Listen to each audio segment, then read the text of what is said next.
The views and opinions expressed do not necessarily represent those of Access Fort Wayne, the Allen County Public Library, or any other supporting group. Get involved with Access Fort Wayne and make your own television programming. Call 421-1250 to find out more.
This is the storehouse. Looks like, let's go on in and see what it was like inside. Just welcome, come on in. So they would bring their bucket of water and they would pour it in here, and then you have a little faucet, to spigot to turn, and kids would bring their own cup from home, or sometimes one per family, and so you could get a drink of water without getting everybody else's germs. So that's the drinking fountain. Do you know what a bathroom is? Called an outhouse. That's sort of like a porta potty, kind of. But there was outside, there was a building outside that we had to go to go to the bathroom. So we had the cafeteria, was just your own lunch pail. This was the heating. There's the drinking fountain, and the lights could have been electric lights, but they could also have been kerosene or oil lamps. These presidents' pictures were in every country school. Can you tell me who they are?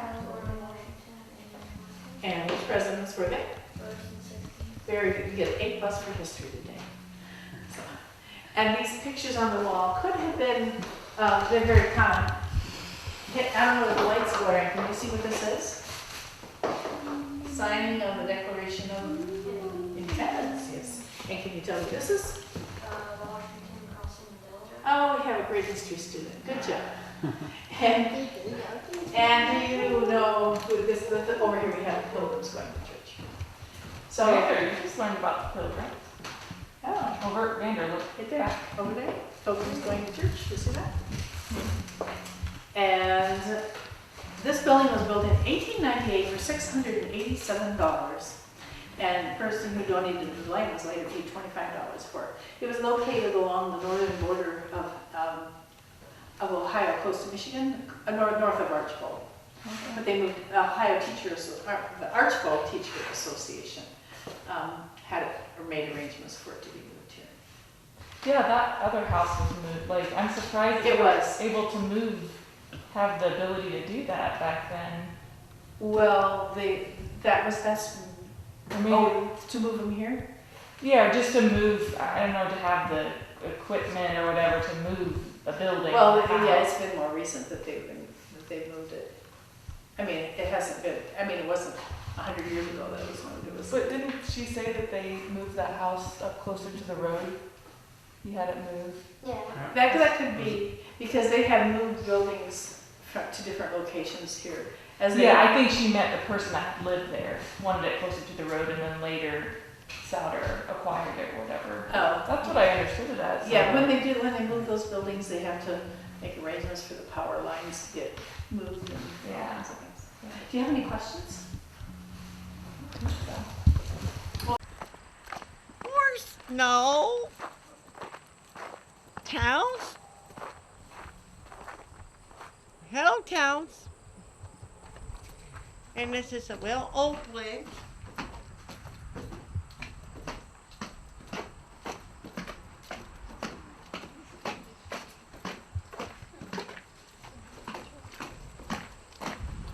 Hello. Hands. Hello. Hello. Anybody else well? There's something about just what it is. Hello. Trying to see where you are. Oh, it's a bunny. What's going on in here? Sure, we're doing patty pan squash. We're gonna dry it. It's gonna go out in the dryer outside. And Awesome. we'll use it for soups and stew. Pretty neat. This is the Grimm homestead. This was the home of the Grimm family. 3 generations over the years. And it was originally built in 1860 by Henry Grimm. And then around 1910, his 4th son bought the house from him. And he would have moved it back here. It would have originally been built more up towards the circle. And he wanted a basement, so he dug a basement, moved it back here. That's awesome. Thank you. You're welcome. Oh, so this is the summer chicken here? Yes, it is. Oh. I wanted to light up this coal stove in the summertime because you would have been very warm. Oh, yeah. For sure. And she has a kerosene stove and a bolo oven back there. That's Oh. what she would have cooked and baked on. Oh, neat. You're welcome to go on whenever you're ready. If you don't have any questions. Thank you. And this is the dining room. This is where you would have spent the majority of your time. In the wintertime, your heat source would have came from the coal burning stove in the basement. So you would have wanted to stay in this room in the wintertime to be warm. You would have had the crank Victrola to listen to music on the record player. AM radio would have given you some news, baseball games, some cooking shows. And of course, that's your telephone for listening, for talking to your neighbors. Would have been a party line, so you would have had 8 to 10 people on a line, so you would have had your own ringtone to let you know that it was your phone call coming in. Okay? And then Gus and Amelia's bedroom is in here. There was no indoor plumbing, so there's their bedrooms, and then Ethel's room was the second room. She was their only daughter, so they had gotten some information, some boys from the Toledo orphanage to come stay with them to help run the farm. Oh, Okay, I'll let you walk around if you have any questions, and I'll let you answer. oh, that's what neat.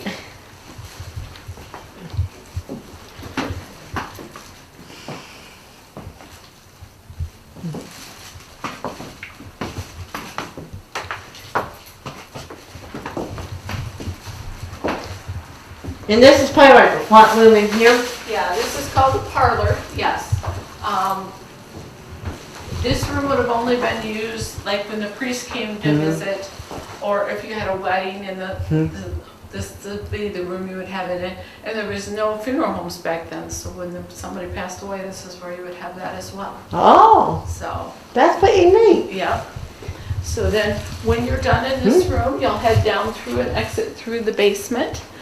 Keep in mind, there was no indoor plumbing, Right. so there's a bathtub down there. There's the Delco battery system. How she had to wash her laundry, and all their canning stuff is down there. Oh, awesome. Thank you. You are so welcome. You enjoy the rest of Oh, your day. I will. So down this way? Yeah. Just watch your head, because it does have a low ceiling. Okay. And enjoy the rest of your Oh, day. I will.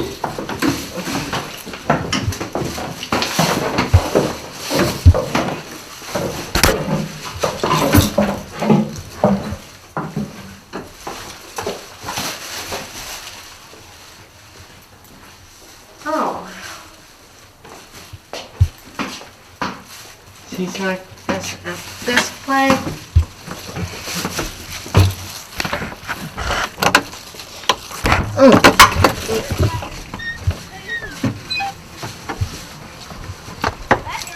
That's pretty neat.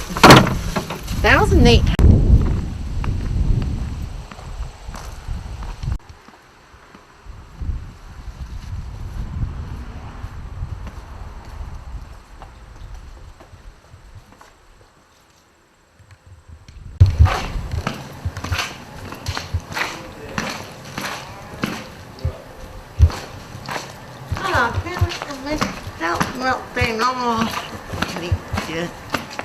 Oh well. I don't think that's. What's right? Oh, that was neat.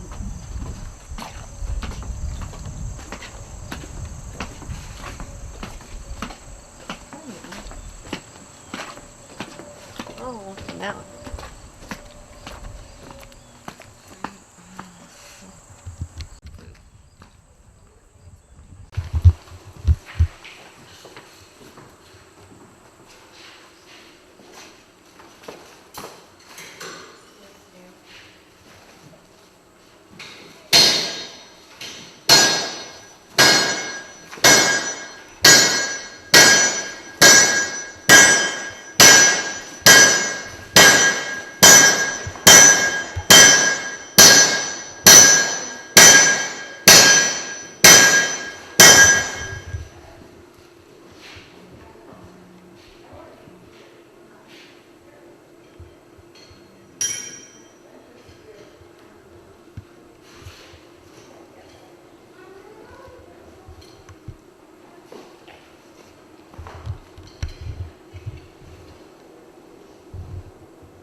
Pegs in that one also. So now I can show you how that comes apart. Look how When I easy, hand when it you to hand you, it, they fall I set over. a peg. Now there's only one way to get all the pegs out. Yep. Just pick it up. Thank you for showing us all the tricks. Oh, That sure. is amazing. That's what it's all for. All to have fun. Pecking chicken. So,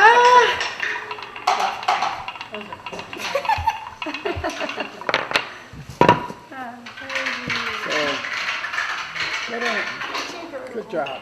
Yeah, I was playing with that earlier. You do that.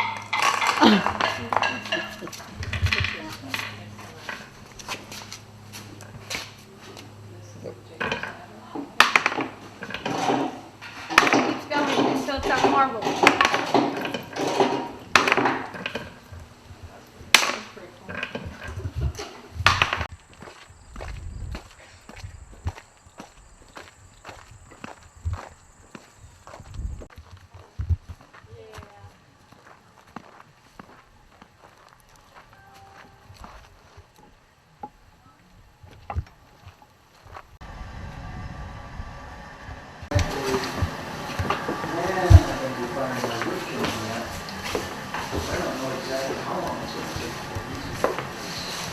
I don't fire my wood burning foam that often, so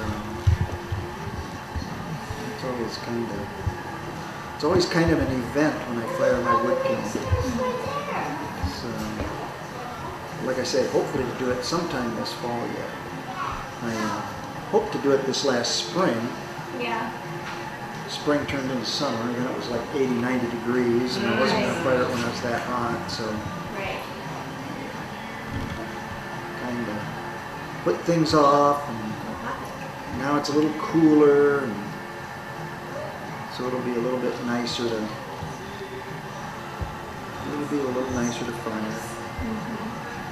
Did you guys see the pattern showing up? We only been doing it for a couple of minutes. Probably once you get going, it just starts to flow natural. Yeah.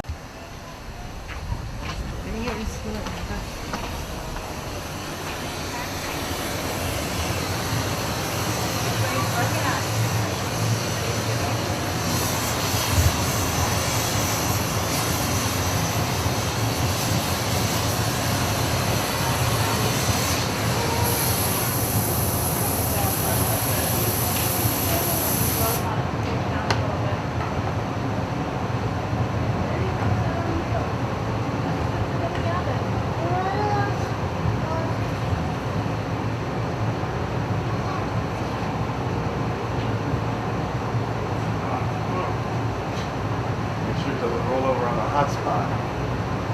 You got expanded stainless steel in there so the niches for it to sit in. 941 degrees. So.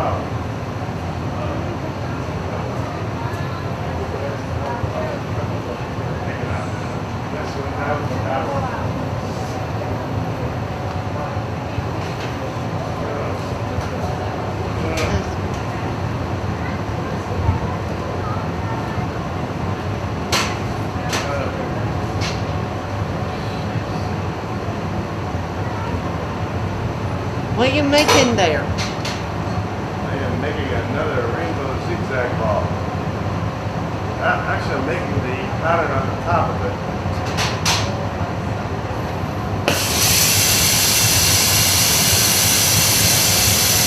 A little open spot and some crud from the tooling of the last one I've got to get rid of.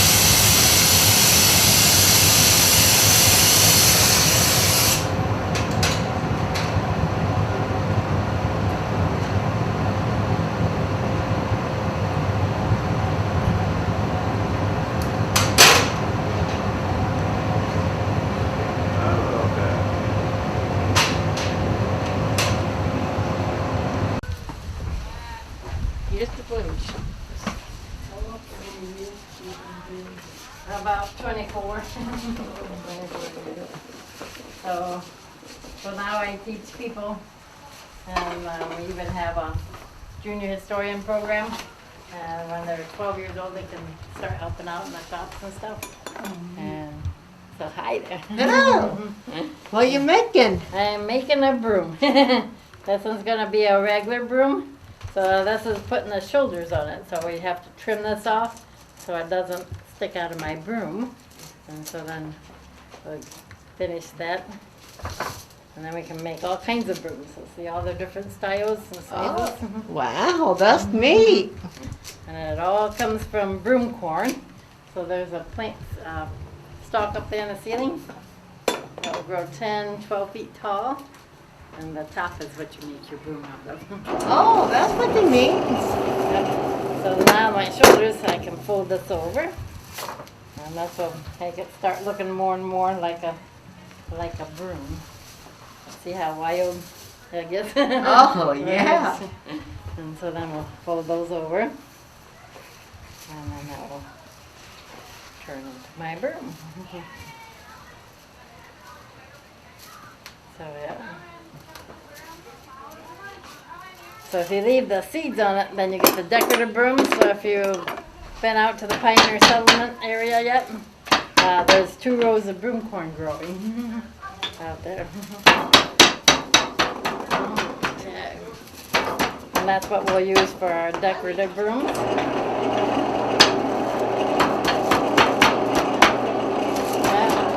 there we go. We'll get those stuck in there. Alrighty. And then we'll chop off the top. Whoops. And then I can put the outside layer on here. And so then we'll clean this part up. Okay. So. 4 times today? What are you making? Oh, this is my cabinet shop. I made a walking stick today.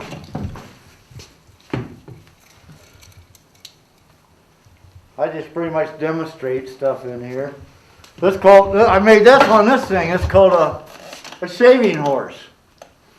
It's called a Schnitzelbank in German. I use this to strip the bark off of there. What they used to use this for, make axe handles, tongues for wagons, little hammer handles. And what this really does, it's just a big clamp. See, I can take this piece of wood out of there, I stick it in there, and I step on that with my foot. That locks that in there so it won't come out. Oh. So the way I shape my wood, I use these things called a draw knife. And you just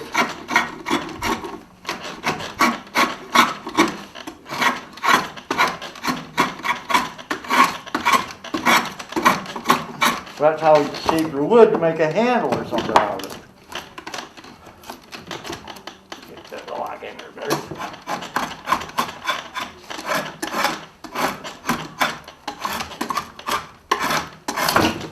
So eventually I'll be able to hang on to it like that and make a handle. Get that lock in that.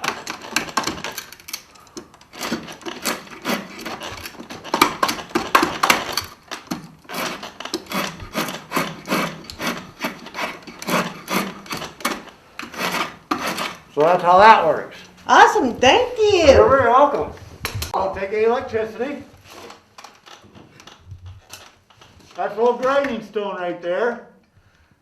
So you pedal that like a bicycle. That's how I keep all my tools nice and sharp. Oh. Hi. Hello.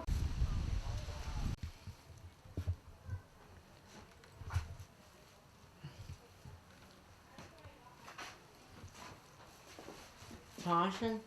Hidden. Nothing. Hidden. What the heck?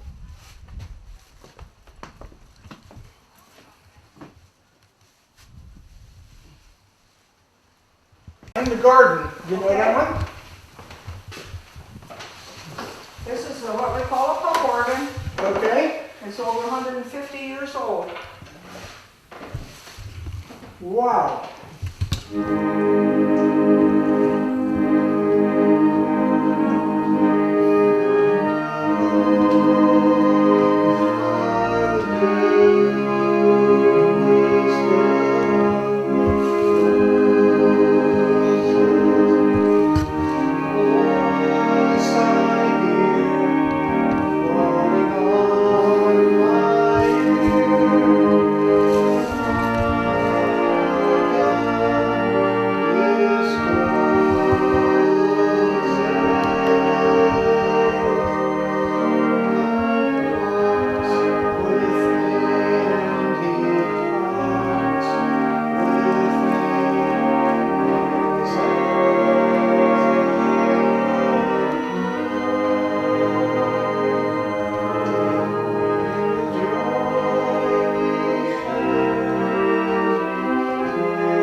Thank you. It's the organ, it's an old church organ actually, and it does have a really good sound to it.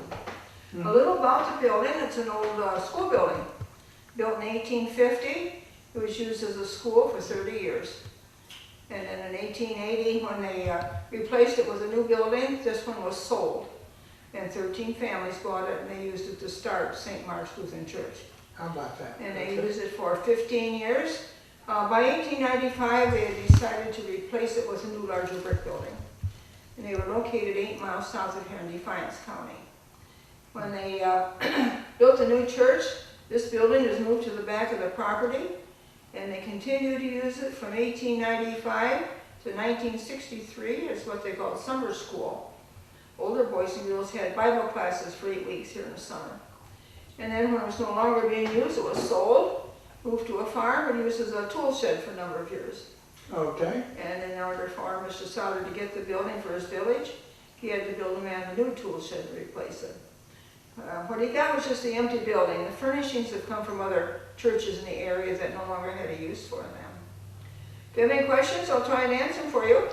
Now, this just reminds me of the little Methodist church that I attended from the time I was about 5 years old. So that was 75 years ago. Okay. And it brings back old memories. Old memories, yeah. We don't have church services in here, but we do have weddings occasionally. Okay. And people come in and say, well, we were married in this building. And sometimes where it was in Wasion, and sometimes here, so. I see. Yeah. Yes. Well, thank you for spending the time to You're come welcome. here Thanks and for share. coming in. Yes. You don't have it open all the time? During open hours? We're open all the time. Oh, are you? Oh, okay. Yeah. I didn't know if you were trying to run out. Well, I was going to take a 10-minute break, but I was thinking, okay, there's no hurry. I'm sorry for that. Yeah, I'm sorry. No, all the buildings, there's a couple, I think, out there that maybe are not open, but I don't know for sure. Because I only work in here, in these buildings. Okay, the tin shop was closed a while ago. I think I think he's he here or she today. is back because I saw it through the. I was going to say, I saw it somebody's in this there now. morning, yeah. So we're going to cycle back there, but. I wonder, Thank you. I Thank think you there's for- only maybe 2 people that work in there, and sometimes maybe the building is closed. But he's here today. Well, the sign said they'd be back at 2:10, and it was about 2:09. Well, I think he goes really late for lunch for some reason. Gotcha. So Yeah. we have staggered lunch periods. We have designated lunch periods. So one goes for a half hour, and the next one goes for so. I see. So by the time he gets to Tony, he's probably about 2 o'clock. So Yes, and you probably donate your time here, don't no, you? no, we're employed. Oh, you are? Okay. Okay. There are a few volunteers, but most of the people are employed. Okay, good, good. Yeah. I know a lot of people think we're volunteers, but we're not. We have to at least pay for our gas. It just keeps going up and up and up. So. Yes, right. Well, Okay. This is actually my first time here. Okay. Can you tell me what you got going on in here? Well, it's just printing. Oh. Okay, so an old print shop here, old letterpress, where everything's got to be set by hand, one letter at a time. What you can do on your computer and printer, is a big difference. Right. It takes you a lot shorter time than me. Right. I agree on that. Yeah, that's for sure. So, you taking a lot of pictures? Oh, yeah, I am for Good. sure. My first time here. Good. I've seen you guys just post this before, and I was Yeah. like, I want to go there some. Pulling one letter at a time. Right. It's time consuming. Oh, yeah. Are you with the homeschooling group? or- No. No? I on the bus tour. Oh, okay. All right. Stay out of trouble. Try to.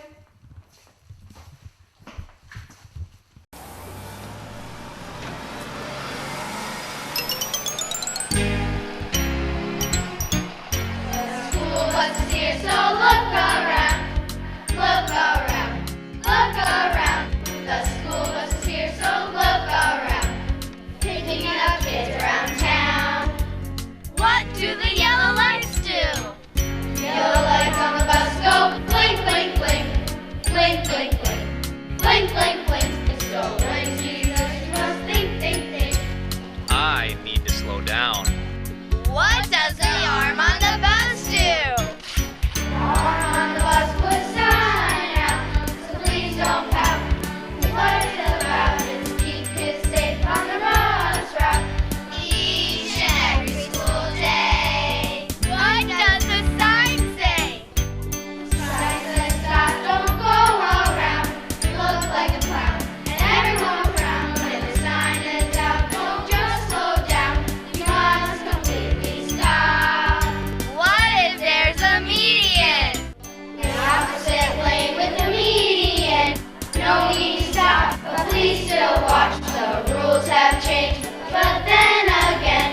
here for the school year. So make sure you think, slow down or the blink. When the sign goes out, don't move about. Please stop your heart. This message is brought to you by the City of Burnsville. For more information about traffic laws and bus safety, please visit www.burnsville.org/traffic.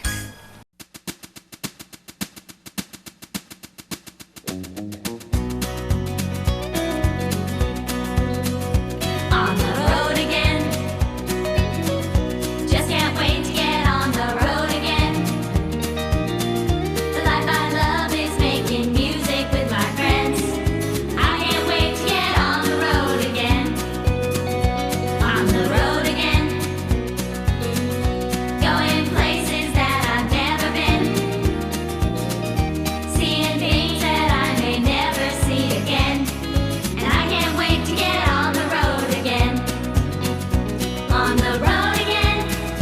Like a band of gypsies, we go down the highway. We're the best of friends, insisting that the world keep turning our way. And our way is on the road again. Just can't wait to get on the road again. The life I love is making music with my friends. I can't wait to get on the road again.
Sauder Village is Ohio's largest living history destination, whose mission is to provide experiences rich in history, hospitality, creativity, and fun. Our core purpose is to honor the past and inspire the future within the authentic setting of the Living History Village and Museum opened by our founder, Erie J. Sauder, in 1976. It's very important to try to preserve that history. Let's not forget, if somebody don't preserve the physical history of the Black Swamp, it's going to be lost forever. You can put all this history in books, and it will never talk like the tangible history will. And that's why we've got this history here, the Farm and Craft Village. "It's amazing what you can do when you don't know it can't be done," is a memorable quote of Erie's. His passion and desire to preserve the heritage of our ancestors is what drove him to open Sauder Village. Erie wanted to tell the stories of where we came from and who we are.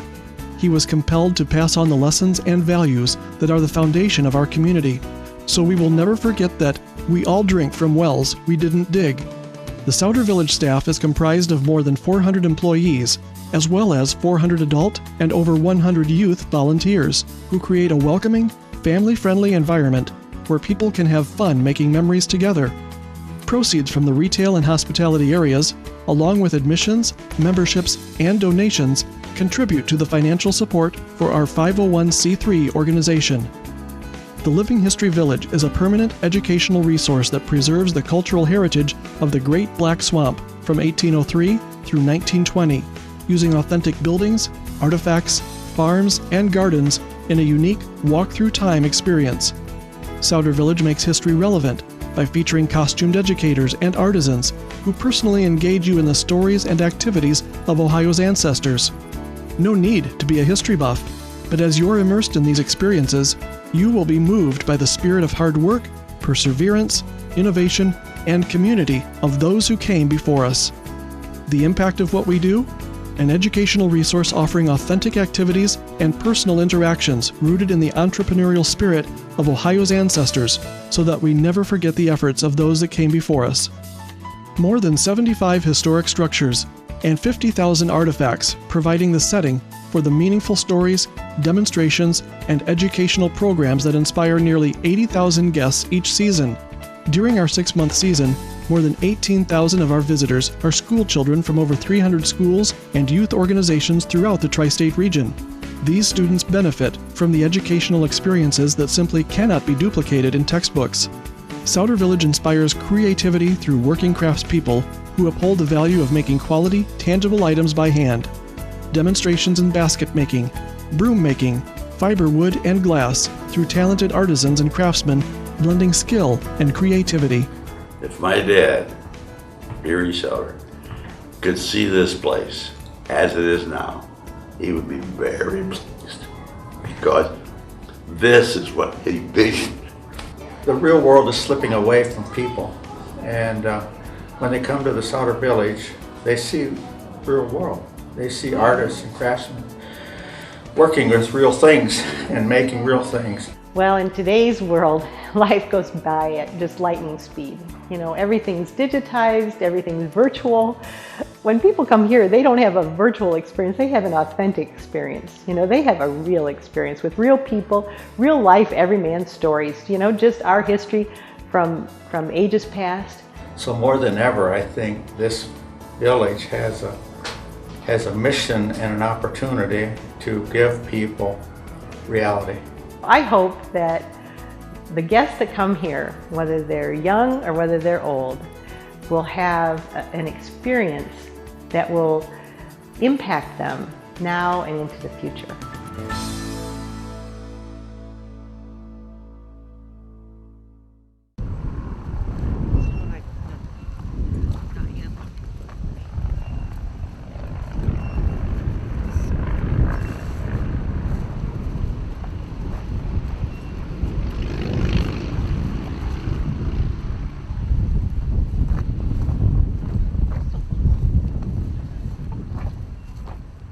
This is Lock Them Tommy in.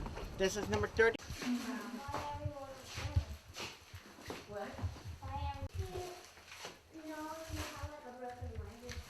one of these, and then you wrap it around to keep it in place. And whenever you were healed up, then you're gonna return this back to him so he could use it on someone else. What did he wrap it around with? If what? What did he wrap it around with? Probably like gauze, or maybe just a piece of cloth, something around it to hold it in place. Yes. Or maybe a long bandage. Yes. He would have had a long bandage he could wrap around it. So. And that's a mixture there with those two big pieces in it right there. Yes. Oh. This is a picture of Dr. McGuffin in his car. And if you notice, we have a picture here of a lady with a mask on. And if you look out in the waiting room part, there's a picture with a bunch of people that have masks on. And one of them has a sign around their neck. You have to see what that sign says. What is his typewriter for? He might have to type up some notes. Oh, this just his. He would have done his own office work, his own records. If you, whenever you came in, you would get your name put here in this little part there, and that would be how much you owed him. He would keep a record of it. And then if whatever you brought in to pay him with, he would scratch so much off of what you owed. So you might even go, if you had a broken bone, he might even come to your house and set it for you. And that usually ran around $10. So, What is this for? This is bathroom. it was his trash can. What kind of doctor office was this? It was Dr. McGuffin. Oh. He did everything. Oh, everything. Wow. Surgery, whatever needed to be done for you, he would do it. He delivered babies. So.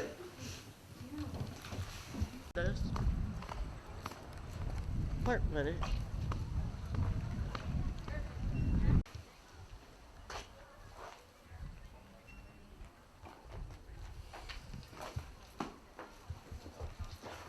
Horse boring, 50 cents a day. Wow, see how cheap things were back then? This is the old gas station. Wow, neat, neat, neat. Oh.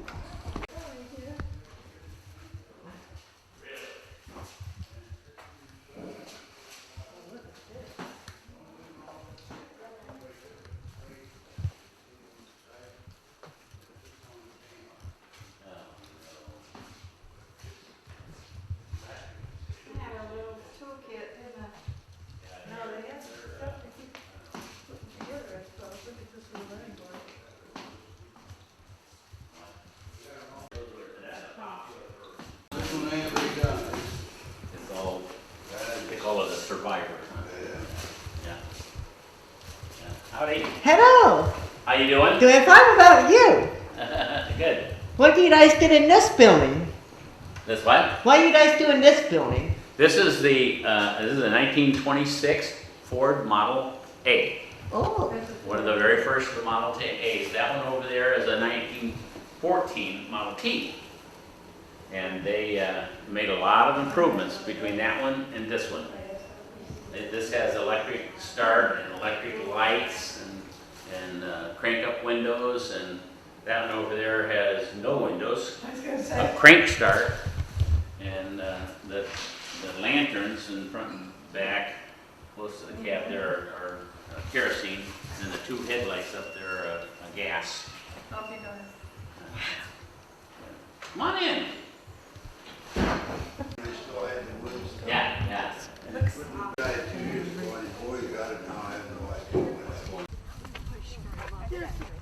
This is the old fire station.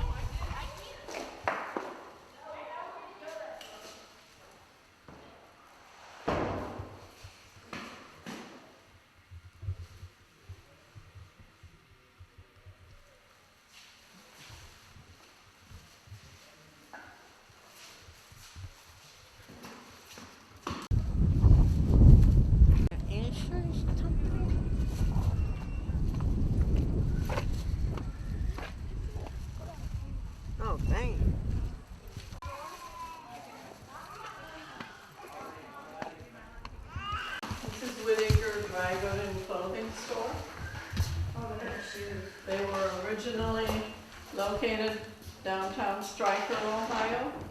They closed in 1977 when they sold out. And then we inherited the furnishings and the fixtures from that store. That's awesome, thank you. You're welcome. That'll be kind of bad. Oh, I see what this is. Wonder what this is. Hello. Hello there, welcome. What is this building? This is the grocery store, and you're welcome to take all the pictures you like. Awesome, thank you. You're welcome.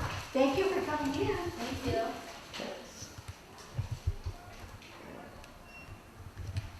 Thank you. Thank you for coming in. Yeah, real nice. It is. Kind of movie theater or something? What's going on in here?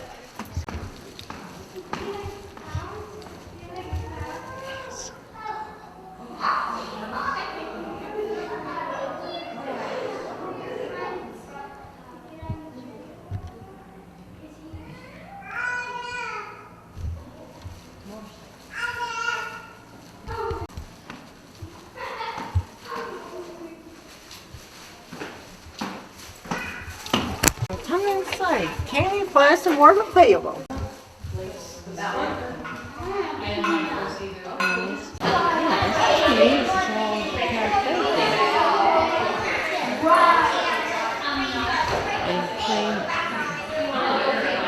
Ice cream, banana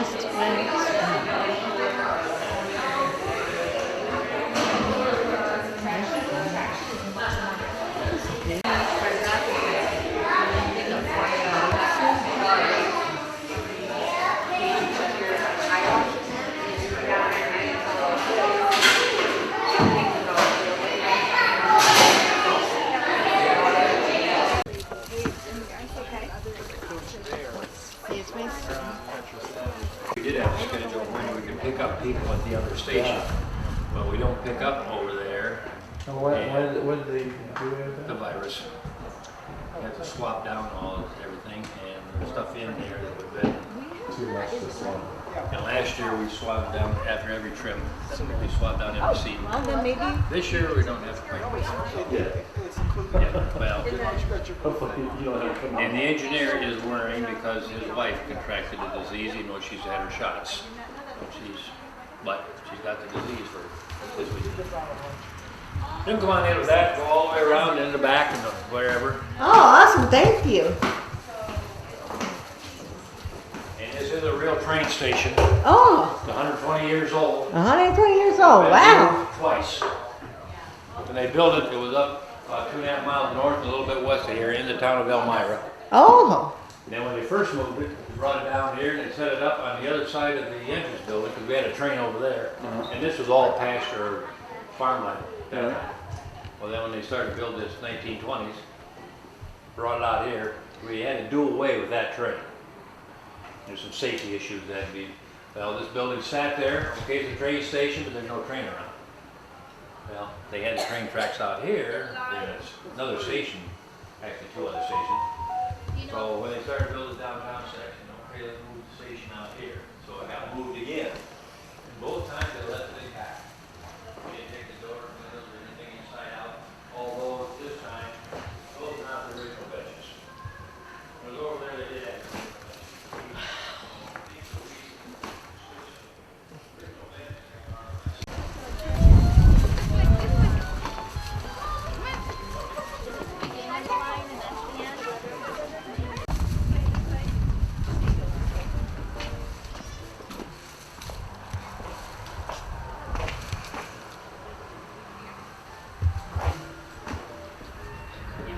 This is an old boot.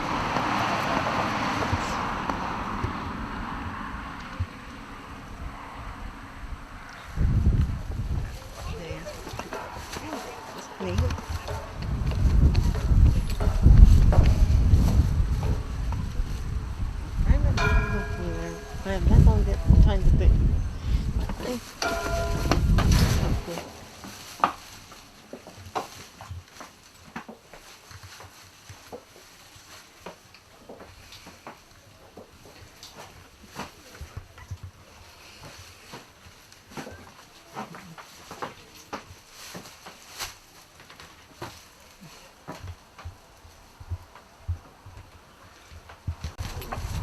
state bank. Let's go into the state bank and see what's up in here. You have this little book that you can carry around with you all the time. And it tells you exactly how much money you have in the bank. Because you come in and deposit money, then you hand this to the teller and he writes in how much, the date, how much money you deposited, and he adds it up for you, figures any interest that you might have earned over the last year or 6 months or whatever. And then you can always look in this little book and see just exactly how much money you have in the bank. Now, is that the only record that they would have? No, they have. The banks it's all- keep yeah. track too. The account books are back there on the accountant's desk. Okay. Okay, so there's a Burroughs adding machine. Did you see the Burroughs adding machine? Okay, if you look through the door around there or through one of the windows, you'll see a Burroughs adding machine. Whoa. Yeah, that's a calculator. Think you can carry that to school? Put that in your backpack? So, the teller can punch in the date, the time, the account number, and the transaction. And then it's recorded, or it's printed onto a little paper. If you look over here, you can see the roll of paper in the back of it. And it prints on there. So then when he gets a long enough strip, he'll tear that off and hand it to the accountants or put it in the accountant's table. Then we don't have any way of printing into the account books. So they have to handwrite it in. Okay. So they would handwrite in all the transactions and everything for the day. So it was a daily record. Okay. So you have to be very meticulous. Yes. Yeah. And it has to be cross-checked and everything to make sure it's right. Yeah. We open the doors at 10 o'clock in the morning. We get here at 8. Open the doors at 10 o'clock in the morning. It takes time to get everything ready. Yeah. Then we close the door at 4:30. And so then we have to balance the books. So until the books balance, we don't leave. So it depends on how well we balance the books, how well things work out. So it's possible we could be here till midnight if we have to find that one penny. So you just make sure you do it right the first time. Yes. Yes. So once everything is balanced, then we will take all the money. There's a little safe back here that's with daily deposits. We'll take all that money out, all the paper slips, all the account books go into the vault. Then that's locked up, and it doesn't open up again until in the morning. What are those big books back there? Those big books, those are the account books that have all the information about all the money that people take in, bring in, or take out. Now, will they have money like how the bricks trucks go every week to each branch? Would they? Well, there were no branches at that time. Okay, so they have enough cash on hand usually. Yes. Yeah. I used to know what the percentage was that every bank has to keep by regulation today, has to keep on hand a certain percentage of their total deposits. Okay. And so, and also if we're making a really big withdrawal, they might want to know a little ahead of time. Yeah. Or if you're making a really big deposit too, for that matter, they might want to know a little bit ahead of time so that they can adjust the books and so on, get things squared away.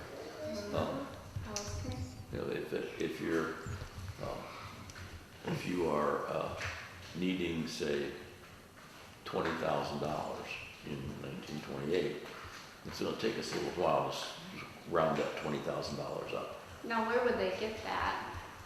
When you say round up $20,000, where or would that? Well, that money's kept in the vault. Oh, okay. All at that location. Yeah. Okay. So the rest of the money that's deposited, we can lend out to people. Okay. That's lent out, so it's not really here.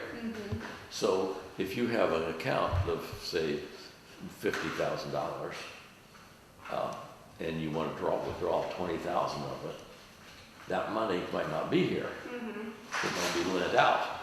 And so it takes us a little time to pull that together. So you give us a few days to pull that money together. And then we have it, we put it in your account.